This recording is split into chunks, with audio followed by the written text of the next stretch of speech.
Thank you. Tom, I agree. You and Engel, I mean, everybody should work on stories that look like they're worth looking into, and we should continue to do so.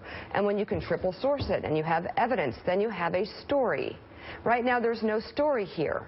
And I think the people who are going with it at this point, and even if we continue this conversation, we're a part of it, but the two outlets that are actually going with this and releasing it are continuing to make the same mistakes that they have made in the run-up to this election, which is to let their bias get in the way of actually finding out what facts are and putting them out there. The whole thing has felt wrong from the beginning of this show. Well, the question Willie asked was a good question, though. I do believe that if there were no two-page summary, I think he could have said that. Right. I don't think it's a felony to say Which is interesting there. Because he can say that this is the first time he heard about it was last night.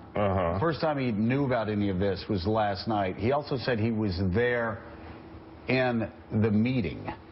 But the question is, if you were there in the meeting and you were not given something, I think you would not be violating any laws by saying, I was never given anything. Never given that. I don't think that would be a violation. I think that's the inconsistency right here, because he was able to say, we were not told about it.